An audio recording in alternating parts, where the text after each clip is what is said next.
What's a big setback to companies like Viber, WhatsApp, Gupshup and WeChat that offer free voice calls and chat facilities? Telecom regulator TRAI is looking at bringing them under the regulatory framework. This will bring big respite to telecom companies that have been crying foul over potential revenue loss. Gandhi is joining in from our Delhi newsroom with exclusive details on this. Gauri, hi. What does the regulator intend to do, and will that not be anti-consumer?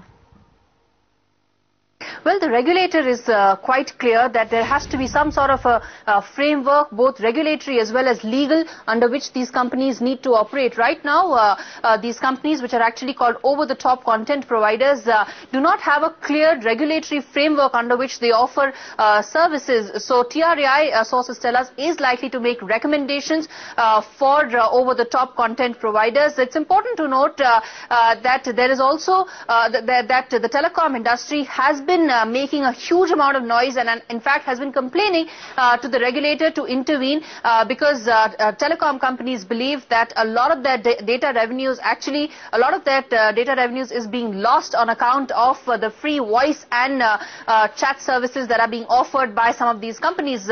In fact, a lot of these applications allow consumers to actually make free voice calls around the world, and that of course is impacting revenues of telecom companies, which is why sources tell us that TRAI will make recommendations on the framework under which these companies will operate, and also of course will hold dialogue with these companies. Representatives of Google, Microsoft, Gupshup, Facebook are expected to meet the regulator this week itself, and the TRAI will take a call on what really should be the roadmap for these companies. A consultation paper is likely to be issued very shortly. Remains to be seen how much the TRAI can really intervene, because this is a service that around the world is operated by service providers, and telecom companies have to deal with a certain amount of revenue loss. So remains to be seen how much can the regulator really intervene. But one thing is for sure, a detailed regulatory framework is definitely underway under which these companies can operate.